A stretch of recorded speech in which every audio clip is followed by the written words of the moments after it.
All right. Hello again, everybody. I did want to get a video out here this afternoon as we saw another extremely active day in the markets. I had a lot of questions coming in here today from people asking, how do we handle this market? What do I expect over the next few days? And then I also had some feedback from the video earlier in the week as well. So wanted to just put together a short recap walking you through what I saw in the markets today and how that impacts our plan of attack for the rest of this week. I am sending this video out to both the NASDAQ and the ETF signal services. So I'm going to talk about a few specific charts in just a moment. But so if I'm looking at an ETF, don't be alarmed. If you're a NASDAQ student, I'm just going to take a look at a couple of examples of what I am expecting in the next few days. So let's talk about just big picture here first. We are no doubt about it in a historic market. If you have just started trading within the last few years, this is the first time you've seen any type of serious selling. What does that do for us? How do we react to these types of markets?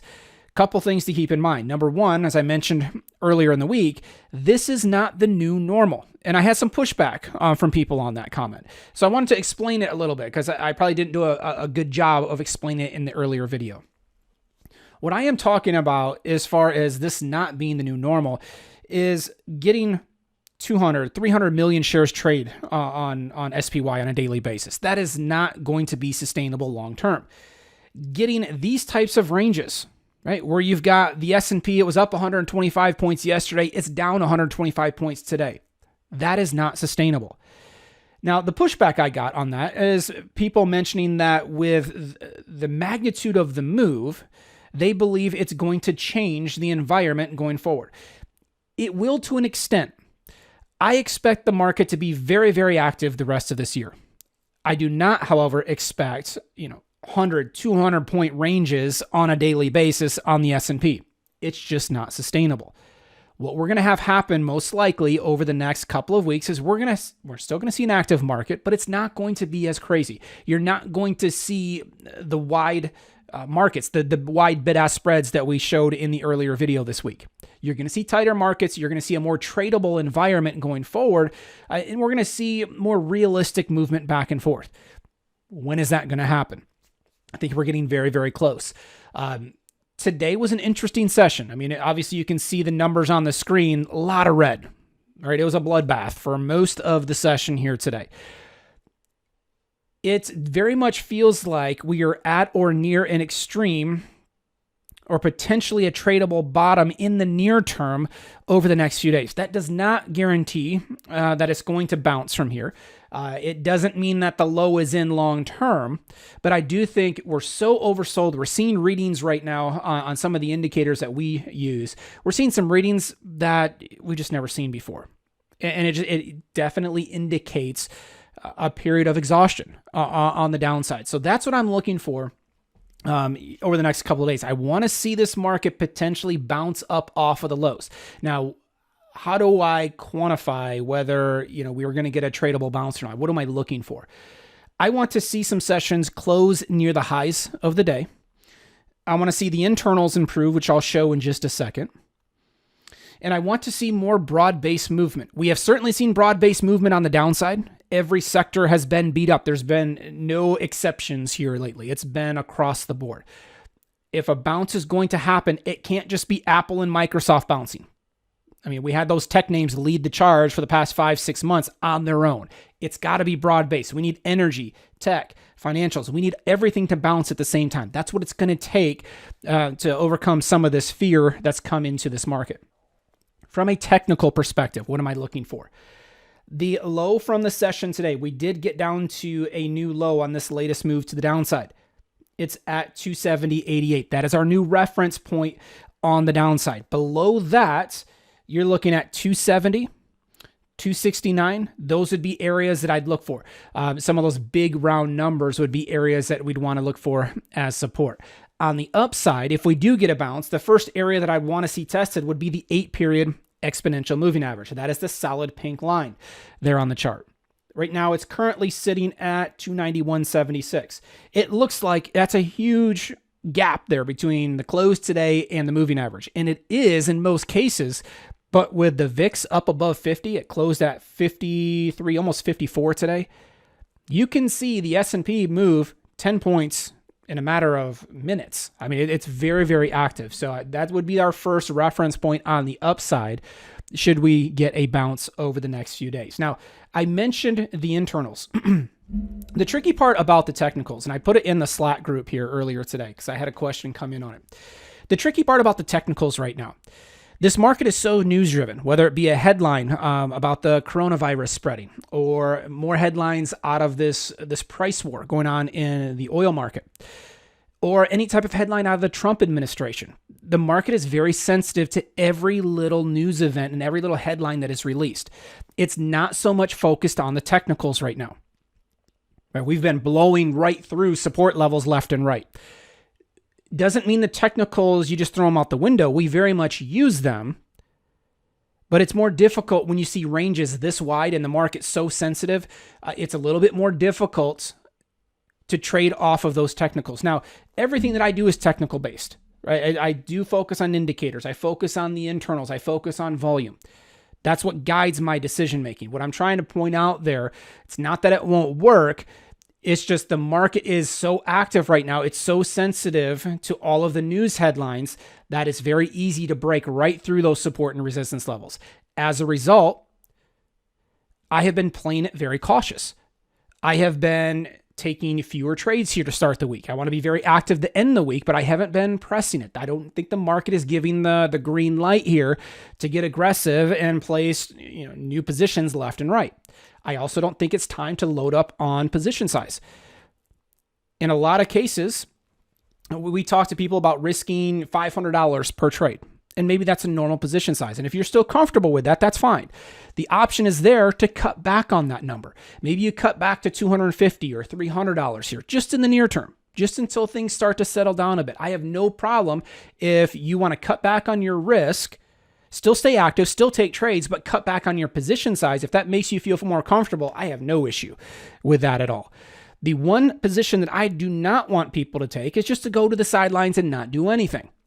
I think that is a mistake long term. You're going to miss out on too many opportunities if you do that. There's very few cases in my own trading where I would go to the sidelines completely. Sure, I'm adjusting risk and I'm adjusting position sizes as we go, as market conditions change. That's okay, but going to the sidelines completely is not something that I want to do personally. So as far as the internals go today, the volume ratios, very negative. We were almost at minus 33 to 1 on the NYSE today. That's a very, very negative reading. Very unusual to see that type of reading. And we've seen a couple of those here this week. It goes to show that the volume that we've had, it's been explosive volume, and it's all been on the downside. Very typical of getting to a late stage move. When you start to get the boat completely loaded on one side, that's when the market likes to throw everybody a curveball.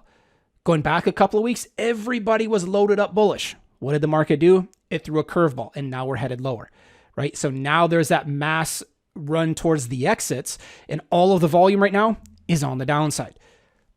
Okay, doesn't mean the market has to bottom out here immediately, but this type of volume, this type of a washout move is very typical of a late stage move that could potentially lead to either a period of consolidation or even a near-term reversal in the other direction.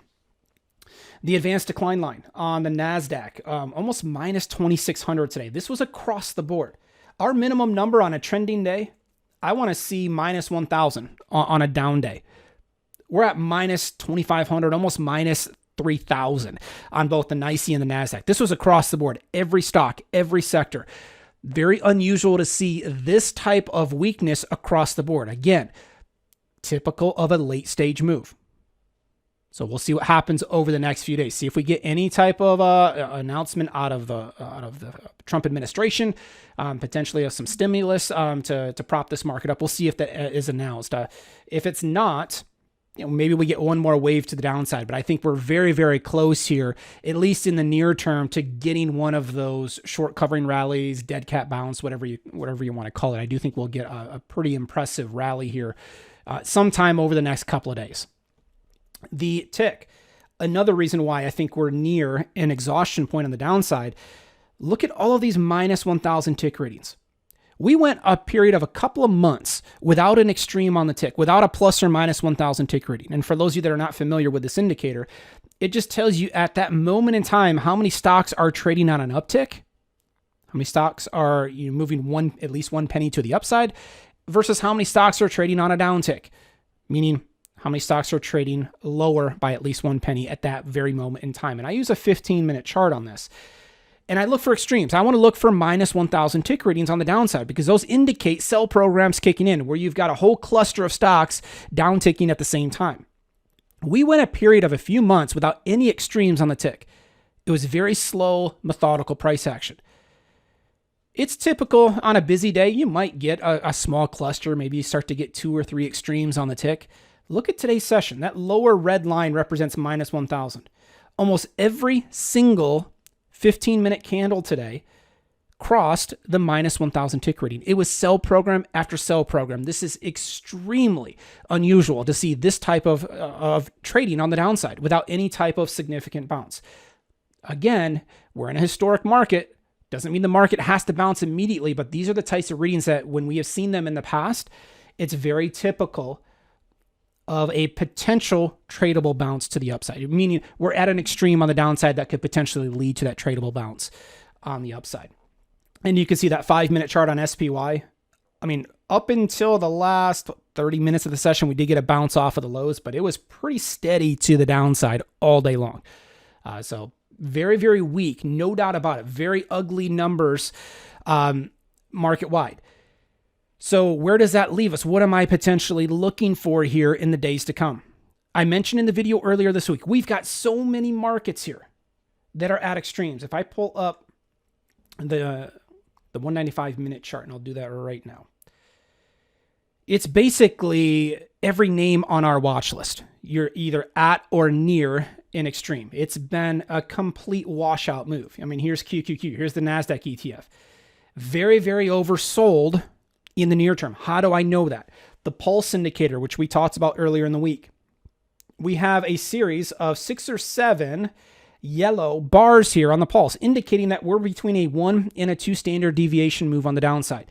It doesn't mean price action has to stall out here, but it does typically lead to a period of consolidation or a reversal in the other direction. Look at the last time we saw an extreme on the pulse. This is a stretch back on back in that uptrend. I mean, you can see we did get a whole slew of yellow bars on the upside, indicating an overbought extreme. And you can see price action got tired. We started to move sideways and eventually reversed. Now we're seeing the opposite. Now we're seeing an oversold market that could potentially lead to either a period of consolidation or even a reversal to the upside. So a lot of these markets going forward over the next few days, I would love to get between 2 and 4 new trades on yet this week. And a lot of those new trades will be looking for neutral to bullish positions, looking for that bounce in this market. Because the options are so expensive, I'm going to be leaning more towards the credit spreads. If I go over to the trade page on QQQ, and just give me a quick second to pull it up here.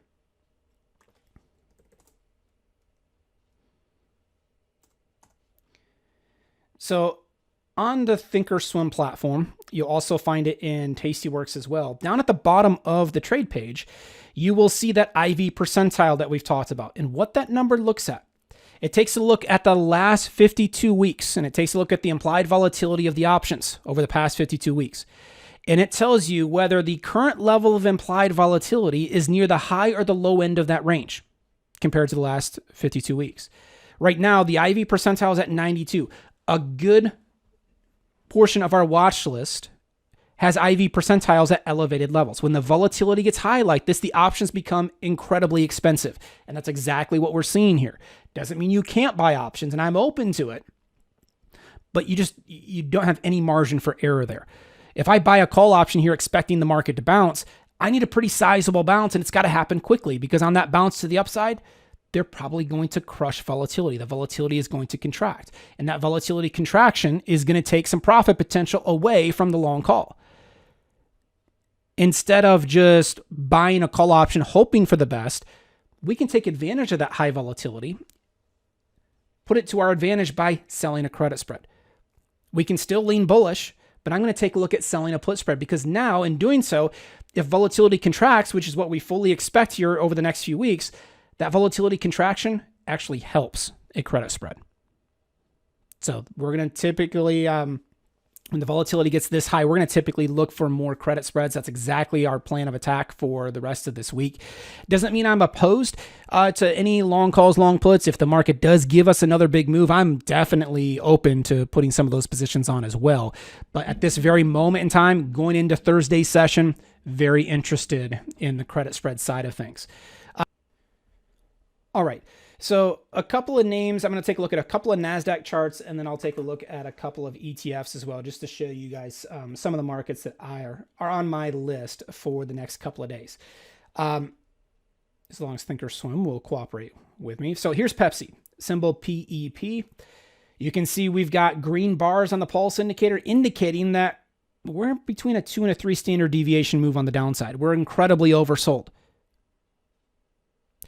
I am looking for either a period of consolidation or a bounce to the upside. So this is a potential candidate for selling a put spread. What am I looking for? What would potentially confirm the trade for us? I would want to see a candle. Ideally, I'd like to see a candle close above the 8 EMA. That's the red and the blue moving average there. I would love to see that happen. If we start to see a bounce above that level, that would potentially confirm the trade for us. Let's go ahead and take a look at Microsoft. Some of these tech names, very oversold. We do have a whole slew of yellow bars in the pulse indicator. I need at least 3 out of the past 5 bars plotting yellow. We have that here. We're oversold. So definitely looking for a bounce higher in Microsoft also. Those are going to be the 2 that are front and center going into Thursday's session. If we get any type of a tradable bounce there, we'll take a look at potentially selling some put spreads. Over on the ETF side of things, this is actually a prime example. This is TLT. This is the bond ETF. And we actually have a few positions on TLT. And I've had some questions come in about how we plan on managing those trades. Those trades coming into today's session were very underwater. We saw TLT completely fall apart here this afternoon. We saw a big reversal in bonds. You have to remember, in a historic market, you can see very big reversals. Moves that you don't typically expect on some of these markets. You don't typically expect TLT to move this much like it has the last couple of days.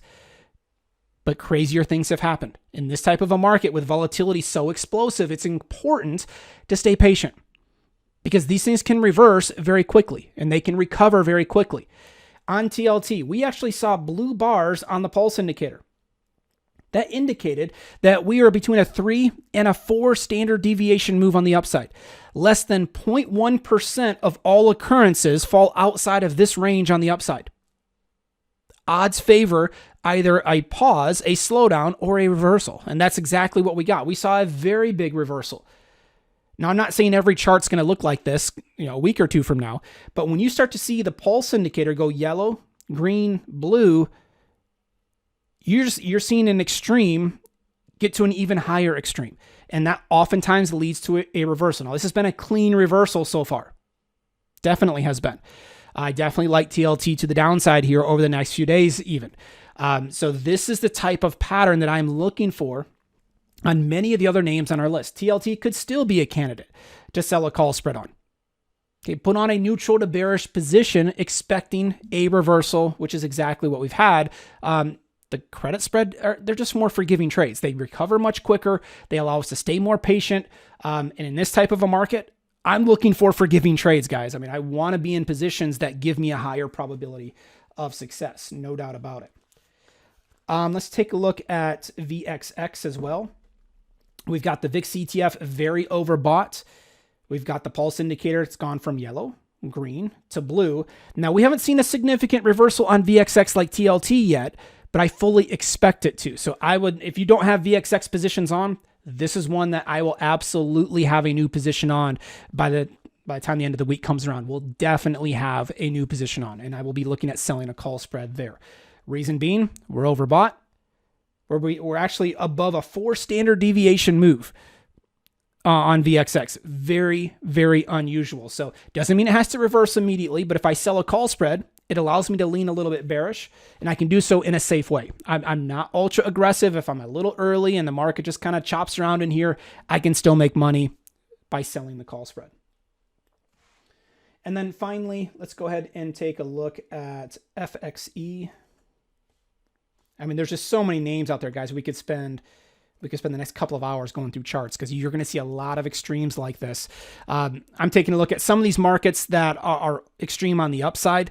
You know, TLT typically moves inverse of equities. You've got VXX definitely moves inverse of equities. And we've got FXE, which is a currency market, tracking the euro.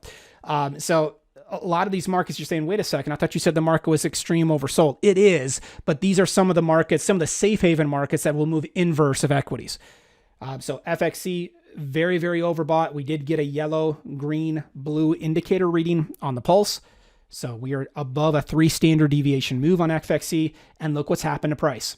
We have started to roll over here. In fact, price action just started to move below the 8-period exponential moving average. So a lot lining up here for either a period of consolidation or even a continued reversal on the downside. So I'd be interested in selling a call spread on FXC as well.